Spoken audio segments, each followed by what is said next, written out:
మనమందరం కళ్ళు మూసుకున్నట్లయితే చిన్న ప్రార్థన చేసుకుని వాక్యం ధ్యానించుకుందాం.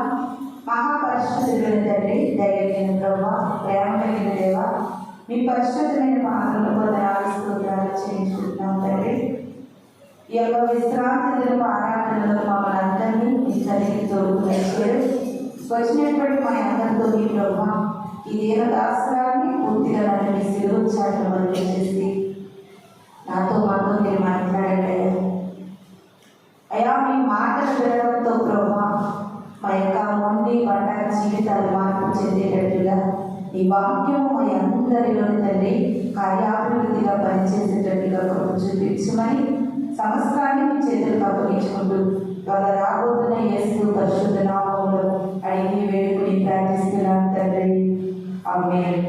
ఈ చక్కటి సమయం ఇచ్చిన దేవుని వందనాలు. కూడి వచ్చిన మీ అందరికీ కూడా నా వందనాలు చెల్లిస్తూ ఉన్నాను. వాక్య భాగాన్ని చదువుకుందామండి. 2వ సమూయేలు గ్రంథము 9వ అధ్యాయము 1వ వచనాన్ని చదువుకుందామండి. యోనాతానును బట్టి నేను ఉపకారం చూపుటకు సౌలు కుటుంబంలో ఎవడైనా కలడా అని దావీదు అడిగాను. చాలమ్మా, మనం చదువుకున్నటువంటి వాక్య భాగంలో దావీదు గారు ఒకానొక సందర్భంలో ఆయన దగ్గర ఉన్న వారితో ఒక మాట అడుగుతున్నారండి. ఏమని అడుగుతున్నారంటే, అయ్యా, సౌలు గారి యొక్క కుటుంబంలో ఇంకా ఎవరైనా బ్రతుకున్నారా అని అడుగుతున్నారండి. ఎందుకంటే దావీదు గారి కంటే కూడా ఇశ్రాయేలీయుల రాజును పరిపాలించిన వారిలో దావీదు గారి కంటే ముందు ఎవరున్నారండి? సౌలు మహారాజు గారు పరిపాలన చేస్తే ఇశ్రాయేలీయులకు మొదటి రాజుగా సౌలు పరిపాలన చేశారండి. అయితే ప్రియమైనటువంటి దేవుని సంగమా, సౌలు గారు పరిపాలన చేసినప్పుడు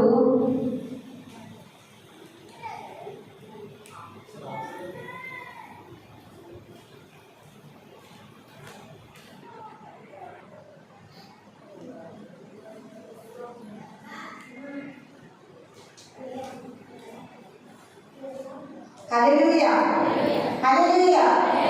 సరే, అందరూ ఒకసారి వాక్యం మీద దృష్టి పెడతామండి. శ్రద్ధగా వింటేనే ఈ వాక్యం మన జీవితంలో కార్యాభివృద్ధిగా పనిచేస్తూ ఉంది. ఏం చెప్పండి? ఇప్పుడు దావీదు గారి కంటే ముందు పరిపాలించిన వారు సౌలు మహారాజు గారు. చూడండి, పొలిటికల్గా మనం ఆలోచన చేస్తే ఈ మన మాజీ ఎవరు ఇప్పుడు పరిపాలిస్తున్న ఎలా ఉంది? అలాగా ఒక మాటలో చెప్పాలంటే మాజీ రాజుగారు ఎవరంటే సౌలు మహారాజు గారు. ఇప్పుడు ప్రెసిడెంట్ పరిపాలన ఆ కాలాన్ని పరిపాలిస్తున్న వారు దావీదు గారు. దావీదు గారి కంటే ముందు సౌలు మహారాజు గారు పరిపాలన చేసేది ఇశ్రాయేలీయుల ప్రజలు. అయితే ప్రియమైనటువంటి దేవుని సంగమా, దావీదు గారి కంటే ముందు సౌలు గారు రాజ్య పరిపాలన చేసినప్పుడు సౌలు గారి యొక్క కూతుర్ని దావీదు గారికి ఇచ్చి పెళ్లి చేసేది. ఆవిడ పేరు మీకాల్ గారు. అయితే ఇప్పుడు మాజీ రాజు గారు దావీదుకి ఏమవుతారు? మామగారు అవుతారు. అయితే దావీదు గారి యొక్క యుద్ధ ప్రాముఖ్యతను చూసి, దావీదు గారి యొక్క ధైర్యాన్ని చూసి, దావీదు గారి యొక్క దేవుడు ఇచ్చినటువంటి ఆ యొక్క గొప్ప కృపను చూసి సౌలు గారు దావీదు గారి మీద కుమిలిపడ్డారు. నాకంటే నేనే మహారాజుగా పరిపాలన చేస్తుంటే నా అల్లుడు నాకంటే ఎక్కువ ఘనత పొందుతున్నాడు, ఎక్కువ కొనియాడబడుతున్నాడు అని సౌలు గారికి ఈర్ష్య ప్రారంభమైందన్నమాట. ఏం ప్రారంభమైందండి? పోలే సొంత అల్లుడే కదా అని అల్లుడిని చూసి సంతోషపడలేదు. అంటే నాకంటే నా అల్లుడు ఎందుకు ఎక్కువ ఘనత పొందాలి అని సౌలు గారు ఈర్ష్యపడ్డారు. ఎందుకంటే ప్రజలు అనేవారు ఇశ్రాయేలీయుల ప్రజలు సౌలు వేల కొలదిగా యుద్ధంలో సైనికులకు మద్దతు చేస్తే దావీదు 10,000 కొలదిగా మద్దతు చేస్తున్నాడని కొనియాడేవారు. అంటే 1000 కొలది ఎక్కువ, 10,000 కొలది ఎక్కువ, 10,000 ఎక్కువ. అయితే ఈ ప్రజలందరూ దావీదు గారిని కొనియాడుతూ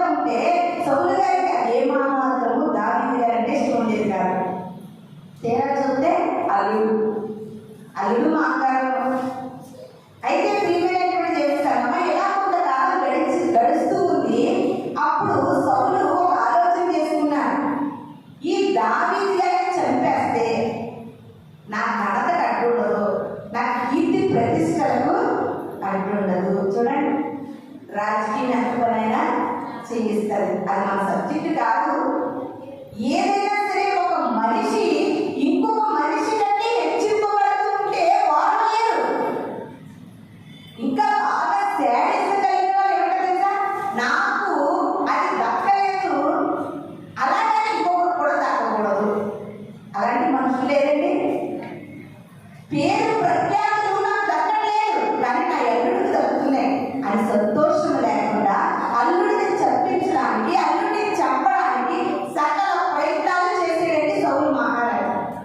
అయినప్పటికీ దావీదు గారికి బలమున్నా లేకపోయినా దేవుని కృప దావీదుకు తోడైంది. ప్రియమైన దేవుని సంగమం, ఎంత ప్రయత్నం చేసినా, ఎన్ని ప్రయత్నాలు చేసినా సౌలు చేతిలో నుండి దేవుడు దావీదుని విడిపిస్తూనే వచ్చేది. తీరా చూస్తే కత్తి పట్టుకున్నాడు, కత్తితోనే నశిస్తాడని వాక్యం సెలవిస్తుంది. ఇంకా వాక్యం ఏం సెలవిస్తుంది తెలుసా, ఎవరు తీసుకున్న గోతిలో వాళ్ళే పడతారు. అవేంటి, ఎవరు తీసుకున్న గోతిలో వాళ్ళే పడతారు. ఇంకా వాక్యంలో చూస్తే ఎస్తేరు గ్రంథంలో ఎవరు ఇంకొకరి కోసం ఉరికమ్మాన్ని తయారు చేశారో, ఎవరి కోసం తయారు చేశారో వాళ్ళకి గుర్తాడలేదు, తయారు చేయించిన వాడికే. ఇలా దేవుడి కార్యాలు చిత్ర విచిత్రాలుగా ఉంటాయండి. ఇలా జరుగుతూ ఉంటే దావీదు గారిని చంపడానికి ఎన్నో ప్రయత్నాలు చేస్తూ సౌలు ఏం చేశాడంటే ఒక యుద్ధంలోనండి ఫిలిస్తీయుడి చేతిలో చచ్చిపోవడం నాకు ఇష్టం లేదని ఆ మామ అయిన సౌలు తను పొడుచుకుని చచ్చిపోయాడు. ఆ యుద్ధంలో తన బిడ్డలు చనిపోయాడు, అందరూ చనిపోయారు. ఒకవేళ చాలా జాగ్రత్తగా వినండి, ఒకవేళ ఈ మాటలు నీకు వంటబడినా వంటకపోయేది సత్యం. ఎప్పుడు కూడా ఒకరి మంచి కోరి నువ్వు జీవిస్తే నీకు మంచి జరగడమే కాదు, నీ బిడ్డలకు కూడా మంచి జరుగుతుంది. ఒకరి కోసం నువ్వు ఎప్పుడు చెడ్డ ఆలోచన కలిగినడం వల్ల నీతో పాటు నీ కుటుంబం కూడా నష్టపోతుంది. అదే జరిగింది సౌలు గారి జీవితంలో. దావీదు గారిని చంపాలనుకున్నాడు, సౌలు గారే కాదు తన కుటుంబం అంతా చనిపోయింది. తన కుటుంబం అంతా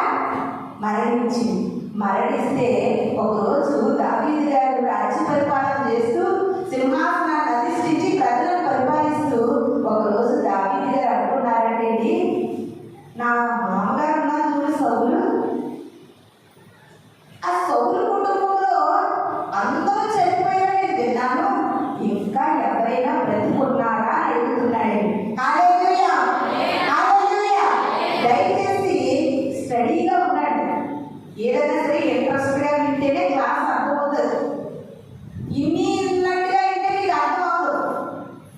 అయితే దావీదు గారు అంటున్నారు, అయ్యా సౌలు కుటుంబంలో అందరూ చచ్చిపోయేలా చేసింది, ఒకవేళ ఎవరైనా బ్రతుకున్నారేమో ఒకసారి సమాచారం తెలుసుకోండి అని తన దగ్గర ఉన్న వారితో చెప్తే ఎట్టగా సమాచారం అందింది దావీదు గారు. ఏమనంటే సౌలుకి ఒక కుమారుడు అన్నాడు, ఆయన పేరు యోనాతాన్ చనిపోయాడు కానీ యోనాతాన్ కుమారుడు ఇంకా బ్రతుకున్నాడు అని తెలిసింది. అర్థమైందా? అంటే ఇప్పుడు యోనాతాన్ కుమారుడు సౌలు గారు ఏమవుతాడు? ఇది ఎంత బాగా నాకు అర్థం అవడానికి అడుగుతున్నాను. సౌలు గారు సౌలు గారి కుటుంబంలో బ్రతుకున్నటువంటి తన కొడుకు ఏమవుతాడు? సౌలుకి మనవడు అవుతాడు. ఆ మనవడు బ్రతుకున్నాడనే సమాచారం దావీదుకి తెలిసినాడు. అప్పుడు ఏమనుకోవాలా దావీదు? అందరూ సౌలు గారు చంపడానికి వెంటాడినందుకు దేవుడు వాళ్ళందరినీ మరణశిక్ష వచ్చింది, ఈయనకే ఎందుకు బ్రతుకున్నాడా? ఎవరో దాన్ని కూడా చంపేయండి అన్నారండి. అది సౌలు చేత హింసింపబడ్డాడు.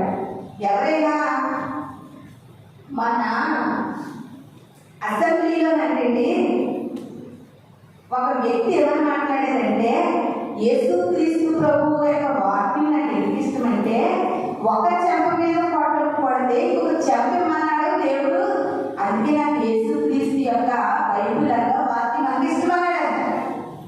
మనం ఏం చేద్దాం, ఒక చెంప మీద పడితే 2 చెంపలు 4 సార్లు వాయించి పెడతాం. దావీదు కూడా అలా చేయాలి కదండి, అలా చేయాలి కదా. కానీ దావీదు అలా చేయలేదండి. ఎందుకు అడిగాడో తెలుసా? ఆ సౌలు కుటుంబంలో ఎవరైనా బ్రతుకున్నారో ఎందుకు అడిగాడంటే, ఒకవేళ ఎవరైనా బ్రతుకుంటే అలా తినడానికి తింటుందో లేదో, బ్రతకడానికి మంచిగా ఉందో లేదో, నా రాజ్యంలో తీసుకొచ్చి వారిని కూడా నేను పోషిద్దాము అనే మంచి ఉద్దేశంతో అడిగాడండి. బైబిల్లోనే కాదండి, సమాజం కూడా ఏ గ్రంథాలైనా ఏం చెప్తున్నామంటే, మంచి వాడికి ఏదైనా మంచి జరుగుతుంది. మంచి మనసుతో నువ్వు ఏ పని ప్రారంభించినా మంచి మనసుతో నువ్వు ప్రారంభిస్తే అది మంచి జరుగుతుంది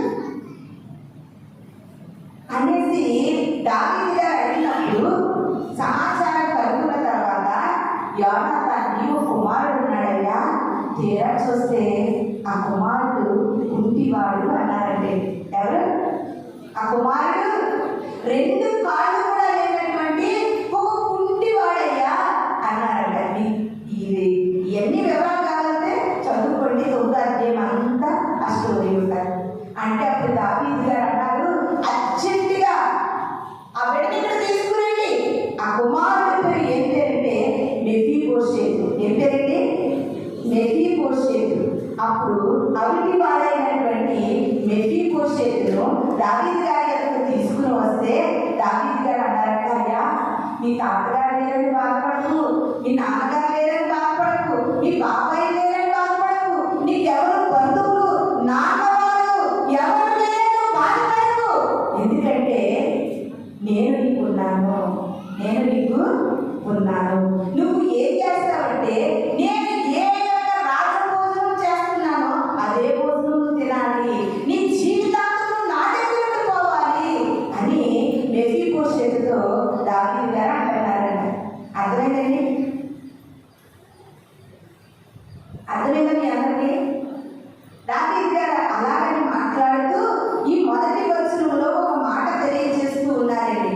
ఏమని తెలియజేస్తూ ఉన్నారంటే, యోనాతానును బట్టి నేను ఉపకారం చూపుటకు సౌలు కుటుంబంలో ఎవడైనా కలడా? అపకారం చేసిన వారికి ఉపకారం చేయాలనుకుంటున్నారంట దావీదు గారు. ఏం చేయాలనుకుంటున్నారు? ఉపకారం. చూసారండి దావీదు గారి యొక్క మనసు ఎంత మంచిదో మనకి ఇక్కడ అర్థమవుతుంది. అందుకే దేవుడు అన్నాడు దావీదుని, దావీదు గారు నా హృదయానుసారుడైన కుమారుడు అంటున్నారండి. దేవాది దేవుడు ఎలాగైతే మానవులను ప్రేమించారో ఈ ప్రేమలో దావీదు గారి యొక్క గొప్పని మనకి కనబడతా ఉంది. చూసారా ప్రియమైన దేవుని సంగమా? అపకారం చేసిన వారికి ఉపకారం చేయాలనుకున్నారంట. మనము ఉపకారం చేసిన వారికే మనం అపకారం చేయాలనుకుంటాం. అలా చాలా మంది ఉంటారు. ప్రియమైన దేవుని సంగమా, ఈ యొక్క సమయంలో ప్రభు మనతో మాట్లాడుతున్న మాట ఏంటో తెలుసా? ఉపకారం చేయడం నువ్వు మర్చిపోవద్దు. మన యొక్క వాక్యం యొక్క టైటిల్ ఏంటంటే, మనము ఉపకారం చేసే విధంగా ఉండాలి. మనకు ఉపకారం చేస్తున్న దేవుని ఏనాడు మనం మర్చిపోయే వారిగా మనము ఉండకూడదండి. ఎంత చక్కగా దావీదు గారు చేస్తున్నారు. సౌలు కుమారుడైన యోనాతాను ఉన్నారు చూడండి. యోనాతాను దావీదు గారికి మంచి స్నేహితుడు దుర్దశను కూడా విడిచిపెట్టాడండి.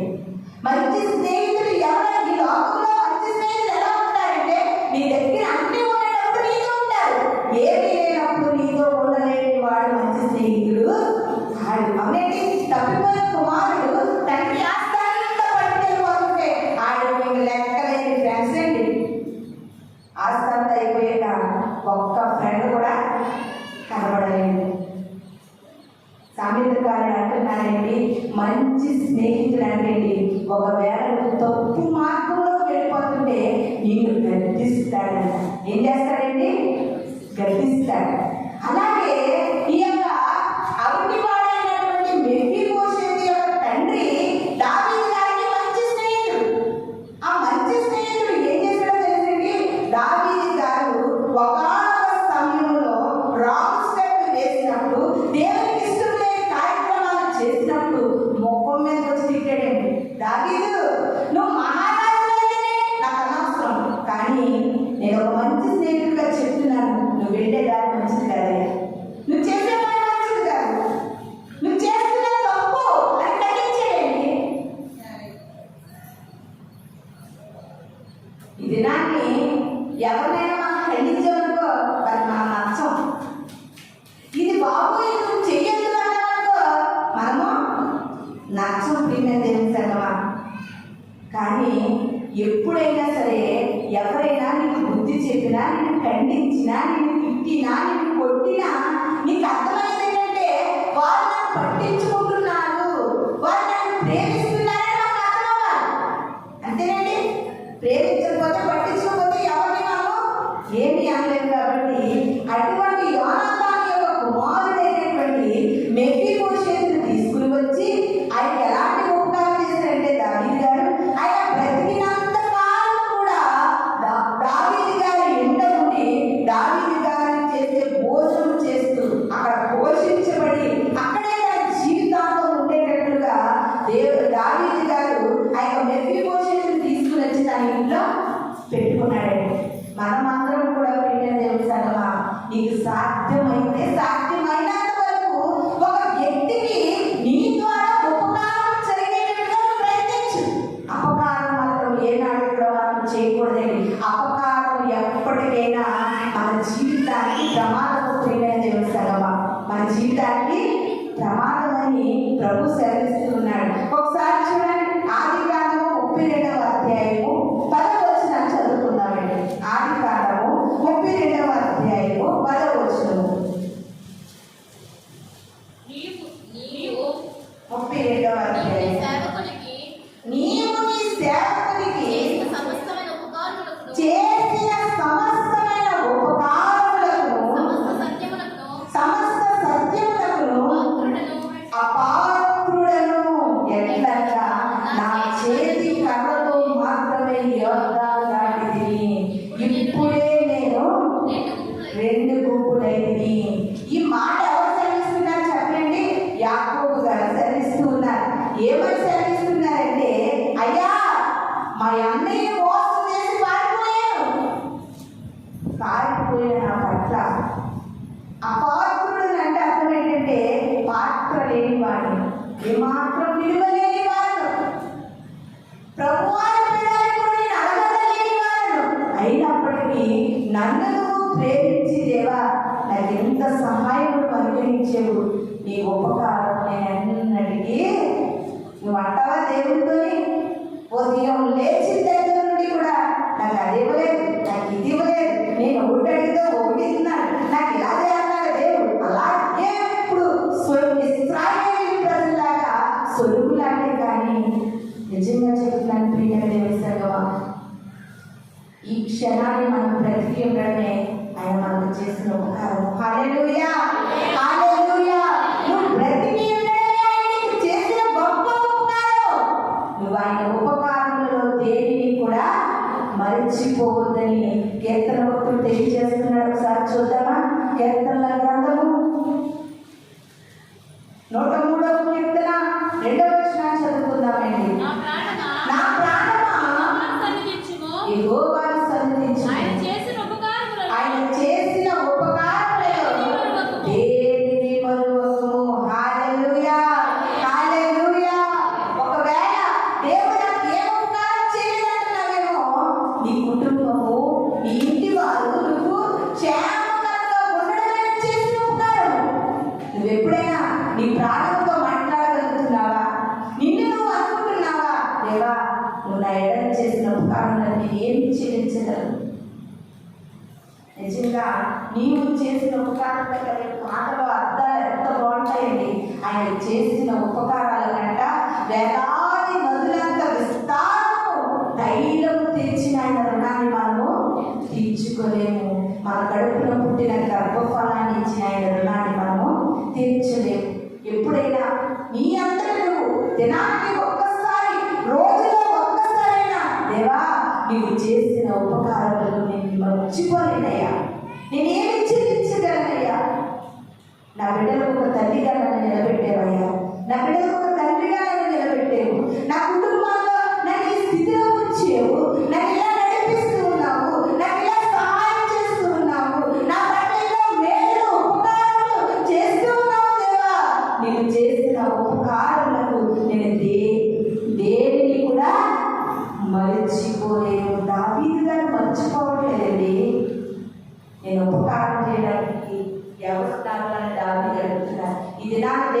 పట్ల ఎన్ని కార్యాలు పొందుకుంటావో, ఎన్ని మేలు పొందుకుంటావో, ఎన్ని అద్భుతాలు పొందుకుంటావో, ఎన్ని ఆశ్చర్య కార్యాలు చూస్తావో, అయినా సరే దేవునికి కృతజ్ఞతాస్తుతులు చెల్లించలేని విడగా నువ్వు మిగిలిపోతూ ఉన్నావు.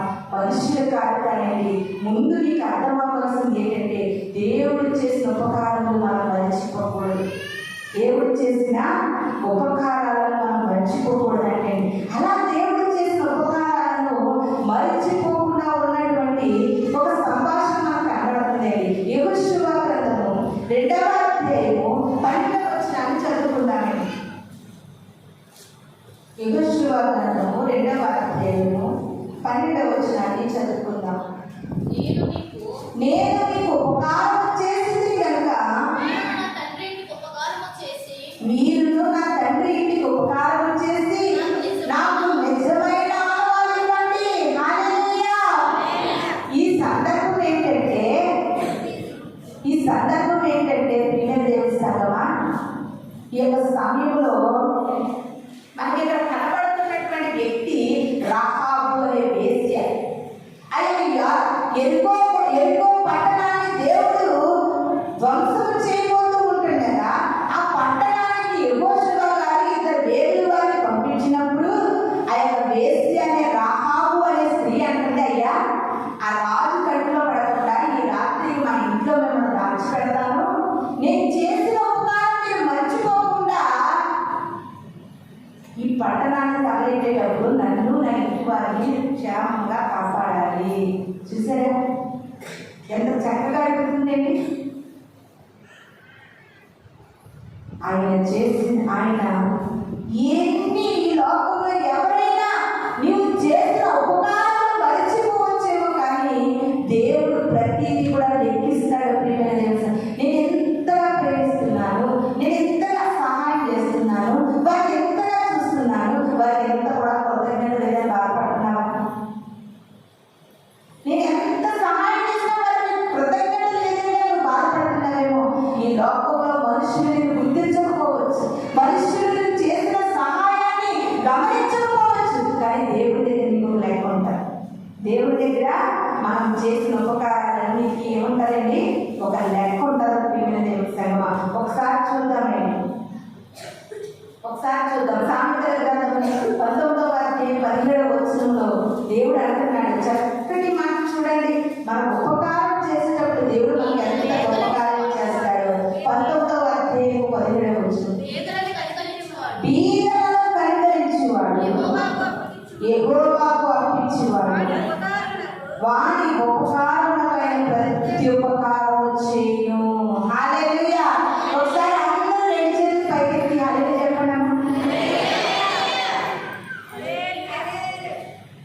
చెప్పండి.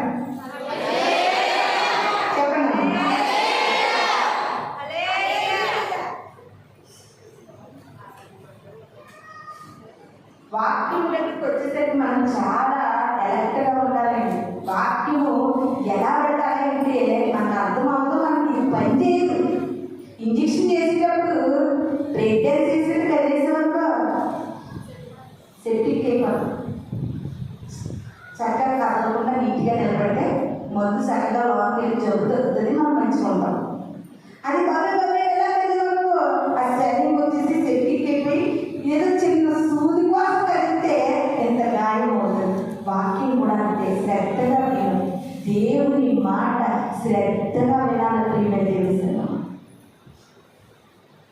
అయితే ఇక్కడ సామెతల గ్రంథంలో అంటున్నారండి, బీదలను కనికరించేవాడు యెహోవాకు అర్పిస్తున్నాడంట. మనం ఎవరికి అర్పిస్తున్నాము? దేవుడికి అర్పిస్తున్నామంట. ఎవరిని కనికరించడం వల్ల? బీదలను కనికరించడం వల్ల.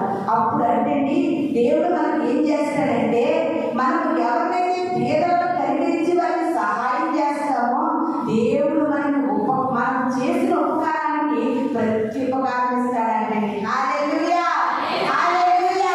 చాలా మంది ఎవరికైనా సహాయం చేసేటప్పుడు అందరూ చూడాలనుకుంటారు. అందరూ చూడగానే సహాయం చేసి అందరితో మంచి పేరు కోరుకోవాలనుకుంటారు. ఇంకోటి చెప్పిన అందరితో మంచి పేరు కోరుకొని బాగానే ఉంటారు, కానీ అందరూ చూడడం కాదండి. పరలోకమందున్న అందరూ చూడాలి. సహాయం ఎవరికి చేస్తున్నావో వారికి తెలియాలి, నీ చేతికి తెలియాలి, ఊరందరికీ. మరి ఇదిగో నేను వాళ్ళకి అన్నం పెట్టేనే, వాళ్ళకి వస్త్రాలు ఇచ్చేనే, వాళ్ళకి సహాయం చేసేనే, వాళ్ళకి ఇలా ఎందుకంటే డబ్బు కొట్టుకోవడం. నువ్వు బీదలను కనికరిస్తే యెహోవా కప్పివుడు అంట. ఎవరికి కప్పివుడు? దేవుడి కప్పివుడు. ఆయన అప్పిస్తే ఉంచుకుంటాడా? రెట్టింపు ఇస్తాడు. ఆయన ఉంచుకునే దేవుడు అసలు కాదు. ప్రియమైన దేవుడు, నా నిమిత్తము గిన్నెడు చన్నీళ్ళిస్తేనే నేను విడిచిపెట్టినాక నా దేవుడు కొరకు ఏది చేసినా నేను ఎలా వదిలేస్తాడు అనుకుంటున్నా?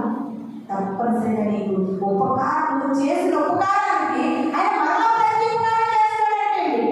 ఈ మాట చాలా ఆశ్చర్యం కలిగిస్తూ ఉంది. ప్రియమైన దేవుని సర్వం సేవన్నా, పరిచర్యనా, క్రైస్తవులన్నా మనము సంతోషించడం కాదండి, బీదలను కనికరించాలంట. ఎవరిని కనికరించాలి? బీదలను కనికరించాలి. దీనికోసం నేను ఒక చిన్న స్టోరీ చెప్తానండి. చిన్న స్టోరీ. ఇప్పుడు క్రైస్తవ సంఘాలుగా మనం ఈ ప్రపంచంలో అందరూ క్రైస్తవ సంఘాలు నడిపిస్తూ ఉన్నారు. ఈ క్రైస్తవ సంఘాల కంటే పై నుండి కొన్ని ఫండ్స్ వస్తూ ఉంటాయి. అవునండి, కొంతమందికి ఆర్గనైజ్ అయినకి కొంతమందికి ఫండ్స్ వస్తూ ఉంటాయి. అది మనం లెటర్ పెట్టుకుంటే వస్తాయి అన్నమాట. అంటే వాళ్ళు పై నుండి మనకు డబ్బులు పంపిస్తున్నారంటే వాళ్ళు తెగబలిసిపోయి వీధులను చల్లేసి వాళ్ళు కాదు పంపిస్తుంటారు. ఆ ఫార్నర్స్ దేవుని వాక్యానుసారంగా నడిచేవిడలేండి. అలా అనుకుంటున్నారు పేద సంఘాలు, పేద క్రైస్తవులు, పేద క్రైస్తవులకి నేను అప్పిస్తే అది దేవుడు పంపించినట్టు వాళ్ళు భావిస్తూ ఉన్నారు.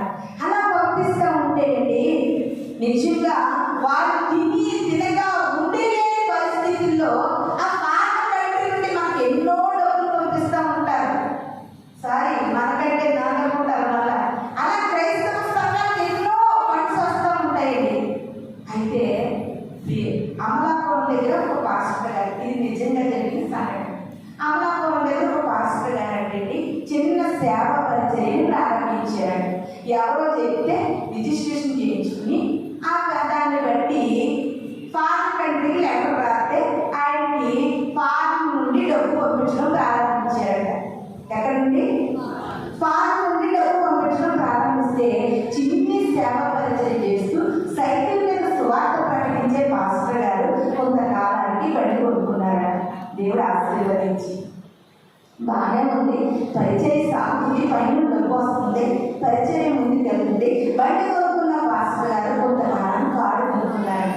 కార్లు కొనుక్కున్నారట, భూములు కొనుక్కున్నారట, పొలాలు. ఆయన చెప్పిన సాక్ష్యం ఏంటి? ఇది ఎవరిని ఉద్దేశించి క్లించపరచడానికి మాట్లాడడం లేదు. ఉపకారం అంటే నేను వాక్యాలు చెప్తున్నాను. అలాగా పాస్టర్ గారు ఎంతో డెవలప్ అయిపోతే అప్పుడు ఫోన్లో అన్నారట, ఫారిన్ నుండి అయ్యారు ఫోన్ చేస్తే, అయ్యారు నాకు ప్రతిసారి నేను డబ్బులు పంపిస్తుంటే నేను సంఘాన్ని మంచిగా నడిపించుకుని నేను మంచిగా ఉన్నానయ్యా, ఎంత డబ్బులు పంపిస్తున్నారు కానీ మిమ్మల్ని నేను ఒక్కసారి కూడా చూడలేదు, నేను ఒకసారి ఫారిన్ కంట్రీకి వద్దాం అనుకుంటున్నానయ్యా అన్నారు. అయ్యో దాని ఉందండి, తప్పనిసరిగా మీరు రండి అని పాస్పోర్ట్ చేయించుకుని ఏసాయివన్నీ రెడీ చేసేసుకుని మా పాస్టర్ గారు సూట్లు బూట్లు వేసుకుని హై లెవెల్లో కారు వేస్తున్నాడు కదండి పాపం, మంచి డ్రెస్సింగ్ వేసుకుని కొంతగా ఫారిన్ కంట్రీకి వెళ్ళాడండి. వెళ్ళి అయ్యగారికి ఫోన్ చేస్తే అక్కడ ఉన్నటువంటి ఫారిన్ కంట్రీలో ఉన్న అయ్యగారు అంటే ఎయిర్పోర్ట్కి వచ్చేస్తానని చెప్పారంట. ఏ ఫ్లైట్కి వస్తున్నావయ్యా అంటే పలానా టైం అని చెప్తే ఎయిర్పోర్ట్ నేను వస్తాను అని చెప్పి పాస్టర్ గారు వచ్చారంట. ఈ పాస్టర్ గారు ఎదురు చూస్తూ ఉన్నారు, నాకు ఎంత డబ్బు పంపిస్తున్నాడు, ఫారిన్ కంట్రీ నుండి ఎంత డబ్బు పంపిస్తున్న పాస్టర్ గారు ఎంతలా ఉంటారో, ఎన్ని బ్రాస్లెట్లు వేసుకుని ఉంటారో, ఎన్ని చైన్లు వేసుకుని ఉంటారు, ఎంత మంచి కార్లకు వస్తారు, ఎంత మంచి డ్రెస్ వేసుకుంటారో అని ఎదురు చూస్తూ ఉన్నాడండి. తీరా చూస్తే ఈయన రిసీవ్ చేసుకోవడానికి ఆ యొక్క ఫారిన్ కంట్రీలో ఉన్న పాస్టర్ గారు ఒక చాలా తక్కువ పాటి డొక్కు కార్లు చేసుకుని వచ్చారండి. ఆయన చూడడానికి సౌండ్ లేదంట. ఏంటి ఈయన పంపించే ఫండ్స్ డబ్బుతోనే పెద్ద పెద్ద కార్లు కొనేసిన కారు వేసుకుని వచ్చాడు అనుకుని ఆయన కారు దిగేసరికి నార్మల్ డ్రెస్లో ఉన్నాడండి. పోలే పాస్టర్ గారు సింపుల్గా వచ్చుంటారు అనేసి అయ్యా ఇంటికి వెళ్తానంటే ఆయన పాస్టర్ గారు ఇంటికి వెళ్తానంటండి ఆ కంట్రీలోనే చాలా తక్కువ పాటి ఇల్లు అంటండి. అది ఇరుకు ఇల్లు, చాలా చిన్న ఇల్లు అంటండి. అలా భార్య బిడ్డలు చదువుకోవడం, ఆ ఫ్యామిలీ అంతా తినేటటువంటి కొంచెం డబ్బులు ఇచ్చి ఎక్కడ పంపిస్తున్నాడు? ఈ పాస్టర్ గారు ఇండియాకి పంపిస్తూ ఉన్నాడు. నిజంగా ఫారిన్ కంట్రీలో ఉన్న డాలర్లు ఇండియాకి వచ్చేసరికి మనకి అమౌంట్ ఎక్కువ అవుతుంది కదండి. ఈ పరిసర ప్రాంతాలు, పాస్టర్ గారి పరిస్థితి ఇవన్నీ చూసిన తర్వాత ఇండియాలో వెళ్ళినటువంటి మన పాస్టర్ గారికి గుండె పగిలిపోయిందంటే, అయ్యో ఈయన సేవా పరిచర్యకి పంపించిన డబ్బులు, ఈయన దేవుని పరిచయం పంపిస్తున్న డబ్బులు, ఈయన తగ్గిపోయి ఈయన ఎంతగానో ఈయన అడ్జస్ట్ అయ్యి నాకు పంపిస్తున్నటువంటి అమౌంట్ని బట్టి నేను సుఖపడుతున్నాను, నేను ఆనందిస్తున్నాను, నేను కాళ్ళు కొనుక్కుంటున్నాను, నేను బంగారు కట్టుకుంటున్నాను, నేను పొలాలు కొనుక్కున్నాను, నేను భూములు కొనుక్కున్నాను. అయ్యో నేను ఎంత దౌర్భాగ్యుడయ్యా, ఈయన ఎంతలా పంపిస్తుంటే కనీసం నేను సేవ చేస్తున్నటువంటి నా గ్రామంలో, నా ఊరిలో, నా దేశంలో పేదవారికి నేను పట్టడి అన్నం కూడా పెట్టలేని దౌర్భాగ్యుడని అక్కడ నుండి మాట్లాడకుండా సైలెంట్గా వచ్చి రొమ్ము కొట్టుకుని వచ్చినట్టు ఎందుకు వచ్చి నాకు దేవుడు లెక్క అడుగుతాడండి. దేవుడు లెక్క అడుగుతాడు. ప్రతి కష్టార్జనంతో వచ్చిన హార్ట్ లెక్క అడుగుతాడండి. అంటే ప్రతి దానికి లెక్క ఉండాలి. నువ్వు అనుకుంటున్నావేమో పైన వస్తుంది నాకే అనుకుంటున్నావేమో. అది ఎంత దేవస్థితిలోకి దేవునికి ఉపకారం చేయాలి, దేవుని సేవకు సహాయం చేయాలి, దేవుని పనిలోనే పాల్గొవాలని దీన స్థితిలో ఉండి ఫార్మల్ డబ్బులు పంపిస్తూ ఉంటారు కొంతమంది. అప్పటి నుండి నటింది ఆయన ఎంత మంచి తీర్మానం చెక్కిలాడు. ఆ పాస్టర్ గారు పంపిస్తుంటే నేనెంత జలసా చేస్తూ నేనేం ఎలా ఉంటున్నాను ఏంటని ఆయన దగ్గరున్న సంస్థాన్ని కూడా ఏంటండి పేదవారికి, అనాథలకి, దిక్కులేని వారికి పంచిపెట్టడం ప్రారంభించారు. హల్లెలూయా, హల్లెలూయా. ఒకవేళ నువ్వు ఇక్కడ ఏం చేస్తున్నావో తెలియదు, అలా పంపించేటప్పుడు సంఘాన్ని పోషిస్తున్నావు అనుకుంటారు, పేదవారిని పోషిస్తున్నావు అనుకుంటున్నారు. అనాథలు ఎంతమంది పిల్లలు తెలుస్తామా? అనాథలకి ఒక బిల్డింగ్ కట్టి పిల్లలు కూర్చోబెట్టి అనాథల పేర డబ్బు కూర్చుకుని తింటున్న సేవలు ఎంతమంది ఉన్నారు? దేవుడు లెక్క అడుగుతాడండి ఒక రోజున. నీకేం అర్థమవుతుంది సేవ అంటేనని? దావీదు గారిని బట్టి మనకు తెలియాలండి. దావీదు గారి మహారాజు, ఆ సౌలు కుటుంబంలో ఎవరో బ్రతికేయండి, చదివేయండి, ఉపకారం చెయ్యాలనే ఆలోచన ప్రతి ఒక్కరికి ఉన్నప్పుడు ఏమని తెలుసా? కొత్త నిబంధన గ్రంథంలో కొర్నేలి అనే ఒక భక్తుడు ఉన్నాడండి. ఆ భక్తుడు ఒక ఏమని రాయడం తెలుసా? కొర్నేలి అంటే దినదినము దాన ధర్మాలు చేస్తాడంట. దేవుని ఎందుకు భయభక్తులు కలిగి ఉంటాడు. ప్రతి ఒక్క సేవకులే కదండి, ప్రతి క్రైస్తవుడు మనకి చేతనైనంత మట్టికి ఉపకారం చేసే బిడ్డలుగా మనము ఉండాలి. ఎందుకంటే నువ్వు ఉపకారం చేస్తున్న మనుషులుగా అనుకుంటున్నావు, కానీ నువ్వు దేవుడికి తప్పిస్తున్నావు. ఆయన నీకు మరలా ఉపకారానికి ప్రతి ఉపకారం ఇస్తాడండి. కానుకల కోసం చెబుతున్నాను కాదు కానండి, వారమంతా రోగం రాకుండా, బాధ రాకుండా, కష్టం రాకుండా, ఒక పూట వస్తు లేకుండా వారమంతా పోషిస్తూ ఉంటే వారాన్ని దేవుడికి మనం చేసేటటువంటి భక్తి, మనకి ఇచ్చేటటువంటి పరిస్థితి ఎలా ఉంది? అదే మనకి ఏదైనా రోగం వస్తే హాస్పిటల్ బెడ్ మీద ఎన్ని లక్షలు పోయాలి, ఎన్ని వేలు పోయాలి. ఉపకారం చేసే మనసు అందరికీ కూడా ఉన్నదండి, అందరికీ కూడా ఉండదు. ఆయన చేసిన ఉపకారం ఎలా మర్చిపోగలుగుతున్నాం? అయ్యా ఇదిగో ఒక్క రోజు నేను బయటికి వెళ్ళొచ్చు వారంతా నా కుటుంబాన్ని, నన్ను ఎన్ని పరిస్థితులు దాటిస్తున్నావు, పెట్టిస్తున్నావు, తప్పిస్తున్నావు. అసలు నేను నీకు ఇది ఇవ్వడం నాకు ఇది చాలా తక్కువ. ఎప్పుడైనా నీ మనసుతో బాధపడ్డావా? దేవుడి కోసం ఏమి కార్యాలు చేయాలని కూడా నీ మనసును దేవుడు ప్రేరేపిస్తున్నా సరే నువ్వు వెనక్కి లాగుతున్నావు, బిగబెడతా ఉన్నావు. ధారాళంగా ఇచ్చేవారిని ధారాళంగా జీవిస్తాడండి. అది నా లైఫ్లో నేను రియల్గా చూసాను, తెలుసా, నేను అనుభవంతో చెప్పగలుగుతున్నానండి. ఇది మన ప్రభు వరకు ఆయన చేసిన ఉపకారాలు మనం ఏం చేయగలుగుతున్నాం? ఒక ఆత్మను రక్షించగలగడానికి ప్రయత్నిస్తున్నావా? లేకపోతే దేవుని పరిచయం ముందుకెళ్ళడానికి ఏమైనా నీకంటూ ఏదైనా సహకారం ప్రభు దేవుని పరిచయం నువ్వు చేయగలుగుతున్నావా? దినాన్ని ప్రభు అడుగుతున్నాడు. పాట పాడేస్తావు, బాగానే పాడేస్తావు, నువ్వు చేసిన ఉపకారాలు నేను మరిచిపోలేనంటావు, ఏం చెల్లించగలుగుతావు అంటావు, కానీ ఏం చెల్లించగలుగుతున్నావు? నీకున్న దాంట్లో నువ్వేం చెల్లించగలుగుతున్నావు అని దేవుడు మనల్ని అడుగుతున్నాడే, మనల్ని అడుగుతున్నాడు.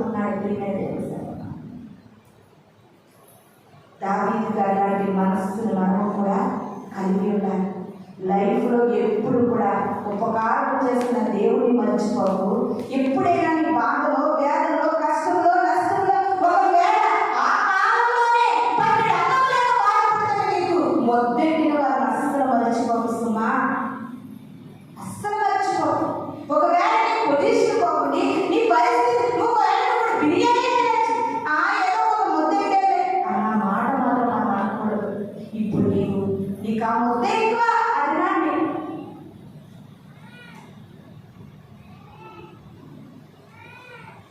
దేవుడు మా జీవితంలో కూడా అలాంటి కార్యాలు ఎన్నో చేశాడు.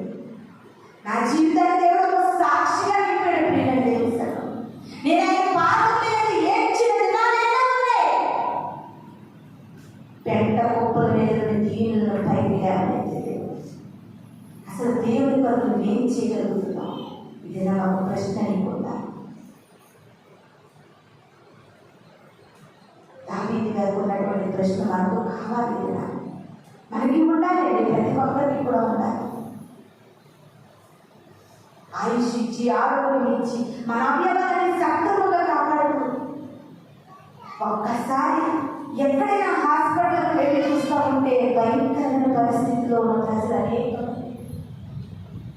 దేవుడు మన పట్ల చేస్తున్నటువంటి కార్యాలు ఎంత ఉన్నతమైనది తెలుసా. మనం ఏ స్థితిలో బ్రతుకుతున్నాం, ఏమి కాదులే అని పట్టి పట్టకుంటే దేవుడు ఏమీ బలవంతం చేయలేదు. నీ కలగాలి ఆలోచన, నువ్వు ఆలోచించాలని ఉపకారాలు, నువ్వు ఆలోచించాలని మేలు, నువ్వు తలంచాలనే కార్యాలు. నీ మనస్సు విరిగి నలిగితేనే నీకు ఆ మనస్సు కలుగుతుంది. ప్రియమైన తెలుసా, నా ప్రభు కొరకు మనం ఏం చేయగలుగుతున్నాం? ప్రభు మనతో మాట్లాడుతూ ఉన్నారు. అదేవిధంగా ఒక మాటను చూద్దాం. మొదటి సమూయేలు గ్రంథం 24వ అధ్యాయం 18వ వచనం చదువుకుందామండి. మొదటి సమూయేలు గ్రంథం 24వ అధ్యాయం 18వ మొదటి సమూయేలు గ్రంథం 24:18. దావీదుతో యెహోవా నన్ను నీ చేతికి అప్పగింపగా నన్ను చంపకుండా విడిచినందుకు ఈ దినము నీవు నాకు అపకారములకు బదులు ఉపకారం చేసిన వాడవయ్యావు. హల్లెలూయా, హల్లెలూయా. సౌలుని దావీదుని చంపడానికి వచ్చి దావీదు చేతిలో చచ్చిపోవడానికి రెడీగా సౌలు గారు ఉన్నప్పుడు దావీదు అన్నాడంట, దేవుని ప్రేమను బట్టి, దేవుడు నాకు ఇచ్చినటువంటి ప్రేమను బట్టి నువ్వు నా ముందర చచ్చిపోవడానికి రెడీగా ఉన్నా సరే నేను నిన్ను చంపలేను అన్నాడంటే, అంత శత్రువు మూర్ఖుడైన సౌలు అంటున్నాడు, అయ్యా నేను నీకు అపకారం చేశానయ్యా, కానీ నువ్వు నాకు ఏం చేస్తున్నా? ఉపకారం చేస్తున్నా. మనమందరూ కూడా ఒకవేళ పొరపాటున ఎప్పుడైనా నీకు ఉపకారం చేసిన వారిని మర్చిపోయి వారికి అపకారం తలపెడుతూ ఉన్నావేమో, వారికి అపకారం తలపెట్టే ఆలోచన నీలో ఉన్నాయేమో. ఏ పరిస్థితుల్లో కూడా నిన్ను ఏ స్థితిగతుల్లో నీకు ఎవరు సహాయం చేశారో వారి జీవితాంతము కూడా మనం మర్చిపోకూడదు. ప్రియమైన దేవుని సంగమా, మనం మర్చిపోకూడదు. మనం ఏ స్థితిలోకి వెళ్ళినా మన ముందరి స్థితి ఎవరో కూడా మర్చిపోకూడదు. ప్రతి స్థితిని బట్టి దేవునికి కృతజ్ఞత స్తుతులు చెల్లించే విధంగా మనం ఉండాలని మీకందరికీ కూడా తెలియజేస్తూ ఉన్నాను. ఇంకొక మాటను చూద్దాం. కీర్తనల గ్రంథము మనం చదువుకున్నటువంటి 141 కీర్తనలో కూడా ఒక మాట ఉందంటే 5వ వచనం చదువుకున్నాం. 5వ వచనం, నీతిమంతులు నన్ను కొట్టుట నాకు ఉపకారం, వారు నన్ను గద్దించుట నాకు ఇదే ఉపకారం అండి. ఇది ఎక్కడ ఉపకారం? నీతిమంతులు నన్ను కొడితే అది నాకు ఉపకారము, నన్ను గద్దిస్తే తైలాభిషేకము. ఒకవేళ వాక్యము ద్వారా కానీ ఒకవేళ దేవుని యొక్క మాటను బట్టి కానీ ఇలా చేయకూడదు అలా చేయాలని ఎవరైనా కానీ నీతిమంతులైన వారు నేను గద్దించినా నేను కొట్టినా నీకేం కలుగుతుందండి? ఉపకారం కలుగుతుందంట. అస్తమాని అంటూ ఉంటారు. చెప్పేవాడు లేకపోతే చెడిపోయినా పర్లేదంట. చెప్పేవాడు ఉన్నా సరే చెడిపోతున్నారు చూడు, అంతకంటే దౌర్భాగ్యం లేదు. ఒకవేళ నీకు చెప్పేవాడు లేకపోయినప్పుడు చెడిపోయే వరకు పోనండి అంటే ఎవరు చెప్పేవాడు లేడు పోయాడు అనుకుంటాం.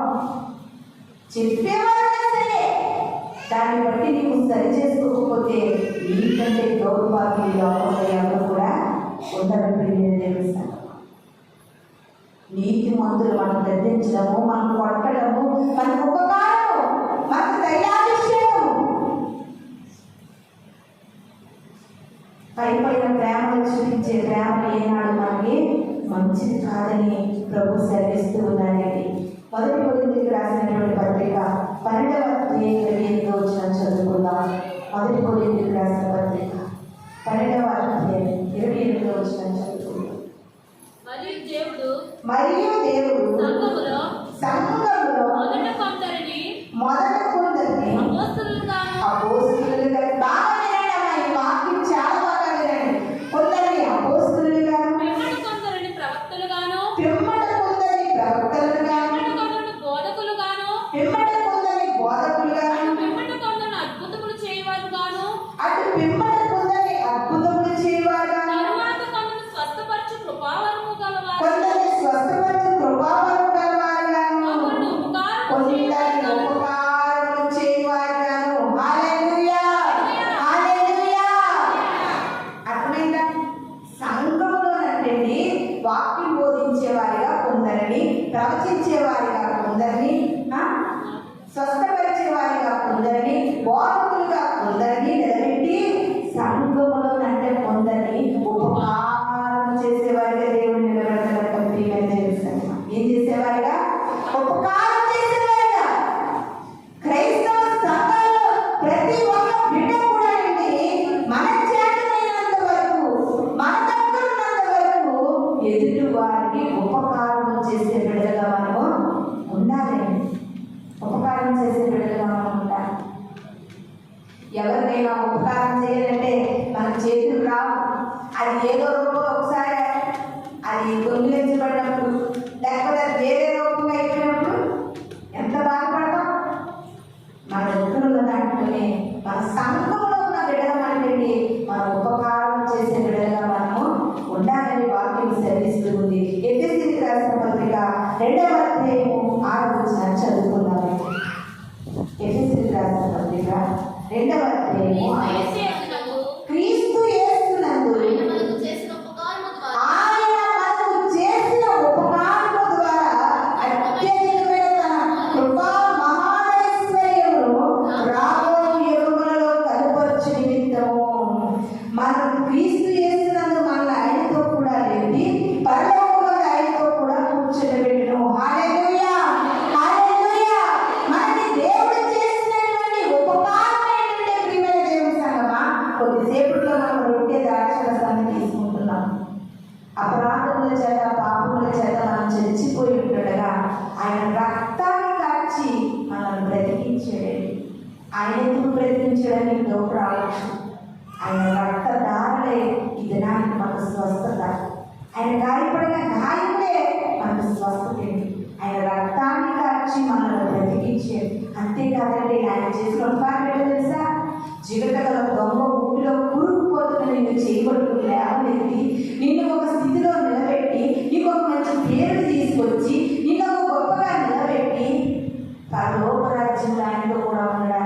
తీసుకెళ్తున్నాడు. దేవుడు ఎంత ఉపకారం చేశాడు. నిజానికి అనుకుంటున్నానండి, ఆయన చేసిన ఉపకారాలకి మనం ఏది చెల్లించినప్పటికీ కూడా ఆయన రుణాన్ని మనం తీర్చలేము. ఏది చెల్లించినా ఆఖరికి దేవుడి వరకు మన ప్రాణాన్ని ఇచ్చినా మనం ఆయన రుణాన్ని తీర్చలేము. ఆయన మన పట్ల అంత ఉపకారం చేస్తున్నాడండి. ఆయన ఉపకారి. యేసుక్రీస్తు అందరికీ ప్రభువే. ఆయన అందరినీ ఉపకారమే చేస్తాడు. కానీ ఆయన సిలువ వేస్తున్న వారి వరకు ప్రార్థన చేస్తాడంటే ఆయన ఎంత ఉపకారం చేస్తాడండి. అయ్యా, నన్ను సిలువ వేస్తూ మేకులు కొడుతున్న వారికి, నన్ను సిలువ వేస్తున్న వారికి తండ్రి, వారు ఏమి చేస్తున్నారో వారికి తెలియదు కనుక వారిని క్షమించు. చూసారా, ఒకవేళ నీకెవరైనా అపకారం చేస్తే వారి వరకు మరలా తిరిగి అపకారమైన పనులు కానీ ఆలోచనలు క్రైస్తవులు చేయకూడదండి. దేవుడికి అప్పగించాలి, దేవుడే చూసుకుంటాడు. తిరిగి మనం చేసేవారిగా ఉండకూడదు. ఆయన ఎందుకంటే మనకి క్రైస్తవ్యాన్ని నేర్పించేది ఒకటే, ఉపకారము. ఆయన ఉపకారం చేసాడు, మనం కూడా ఏం చేయాలండి? ఉపకారం చేయాలి. ఆయన పరిశుద్ధుడు, మనం కూడా పరిశుద్ధంగా మారాలి. ఆయన క్షమించే దేవుడు, మనము కూడా క్షమించేటట్టుగా మారాలని తెలుస్తుంది. పాడిన పాటలో ప్రపంచంలో అన్ని మాత్రమే. మా చిన్నప్పుడు అన్ని పాపలు ఎక్కువ ఉండేవి, అదంతా పెళ్లిళ్ళు వచ్చాయి. ఇప్పుడు అందరికీ డబ్బులు వచ్చాయి. వస్త్రాలు మారుతున్నాయి, ఊర్లు మారుతుంది, ప్రపంచం మారుతుంది, టెక్నాలజీ మారుతుంది. కానీ మనుషుల్లో మాత్రమే మార్పు ఉంటుంది. నీ క్రైస్తవుడుగా బ్రతుకుతున్నామంటే నీ దేవుడు నీలో కోరుకునేదంటే మార్పు ఉండాలి, మారు మనసు ఉండాలని ప్రభు సరిస్తూ ఉన్నారండి. లాస్ట్ వీక్ ఒక మాట చూసుకున్నాం, నేర్చుకుందాం. ఏప్రిల్ రాసినటువంటి పత్రిక 13వ అధ్యాయం 16వ వచనం చదువుకుందామండి.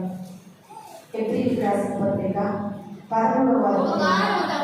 ఉపకార ధర్మమును చేయమర్చిపోకండి.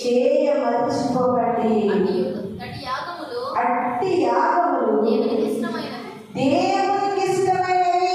హల్లెలూయా, హల్లెలూయా. దేవుడికి ఇష్టమైనది ఏదో తెలుసా?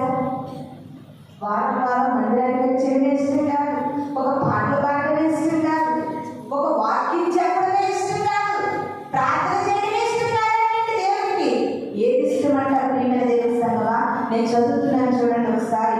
కాబట్టి ఆయన ద్వారా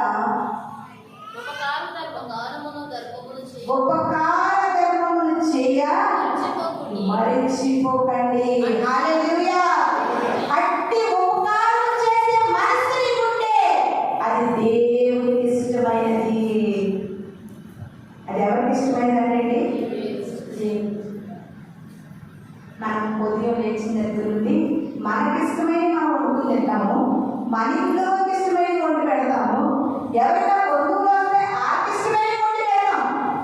కానీ ఎప్పుడైనా ఒక్క క్షణం నీ జీవితాన్ని బట్టి దేవుడికి ఏది ఇష్టమైనది నువ్వు ఆలోచించేవా? ఉపకార ధర్మం చేస్తే దేవుడికి ఇష్టం. అందుకే దేవుడు అంటున్నాడు, కొన్నేది అంటే నాకు ఇష్టము, కొన్నేది కుటుంబం అంటే నాకు ఇష్టం. ఎందుకంటే కొన్నేది దాన ధర్మ కార్యక్రమాలు చేశాడంట. క్రైస్తవుడే ఊరుకు తింటారు, కానీ హిందువులు అలా కాదమ్మాయి. అన్న సంతర్పం చేశారంటే ఊరంతా తింటారు. అలా లేదు స్వార్థం. మనం మన సంఘం మాత్రం వండుకు తింటాము, మనోళ్ళు మాత్రమే వండుకు తింటాము. ఉపకారం చేయాలంటే ప్రేమ, ఉపకారం చేయడం ఏనాడు మర్చిపోకండి. అది ఆ యాగము దేవునికి ఇష్టమైనది. ఆ యాగము దేవునికి ఇష్టమైనది. ఇది నా దేవుని వరకు నువ్వేమి చేయగలుగుతున్నావు, ఎలా ఉండగలుగుతున్నావు? ఒక్కసారి అయ్యా, ఒకవేళ నీకు ఇష్టమైనది చేయాలంటే నాకు చేతులు రావట్లేదా? నీకు ఇష్టమైనది చేయడానికి నాకు మనసు రావట్లేదు, నీకు ఇష్టం చేయడానికి నాకు ఇష్టం అవుతలేదు అంటే దేవుడు అంటాడు, అమ్మా నాకు ఇష్టమైనది చేయకపోతే నువ్వు నాకెలా ఇష్టమవుతావు? నువ్వు అంటావు, అయ్యా ఆశ్చర్యం ఉందయ్యా, అందుకోలేకపోతున్నాను, నీ కొరకు బ్రతకాలనుందయ్యా, బ్రతకలేకపోతున్నా, నీ మందిరానికి చెయ్యాలనుందయ్యా, చేయలేకపోతున్నా, ఇవ్వాలనుందయ్యా,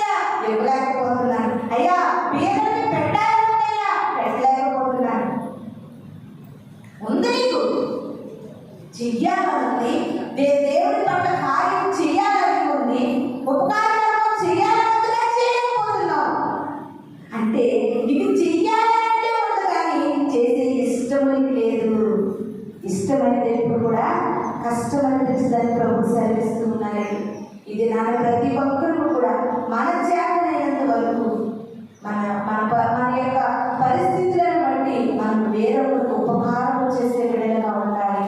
ఎందుకంటే అది దేవుడికి ఇష్టమైనది.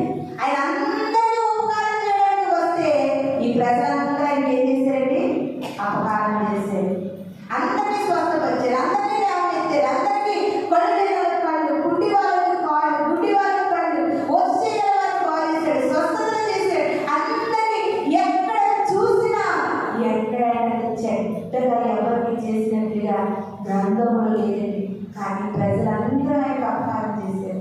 నువ్వు అనుకుంటున్నావు అది నాన్న అందరూ అపకారం చేయొచ్చు, కానీ నేను చేయాలనుకుంటున్నావు అనుకుంటున్నావు, కానీ దేవుని ఉపకారాన్ని ఏమి చేయగలుగుతున్నావు? ఒక సువార్త చేయగలుగుతున్నావా? ఒక ఆత్మను రక్షించగలుగుతున్నావా? పరిచర్యలో పాల్గొంటున్నావా? అసలు దేవుని ఉపకారాలు ఎలా ఉన్నావు? నువ్వేమి అసలు నీ వల్ల దేవునికి యూజ్ ఏంటి? దేవునికి నీ వల్ల ఉపయోగం ఏంటి? ఒక్కసారి మనం ప్రశ్నించుకుంటాను. కొద్దిసేపులో మనం ప్రభు వల్ల పాల్గొబోతూ ఉంటున్నాం. అవునయ్యా, ఈ కొరకంటే నేను ఏం చేయగలుగుతున్నాను?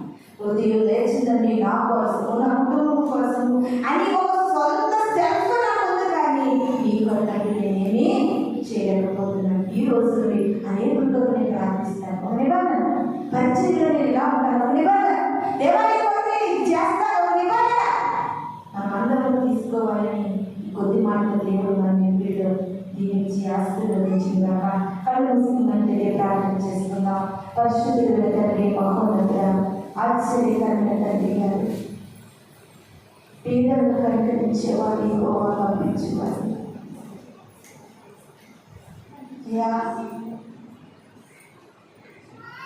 ఈ లోకంలో బ్రతికినంత కాలం మా సుఖం కోసం, మా సౌఖ్యం కోసం మేము బ్రతుకుతున్నాం.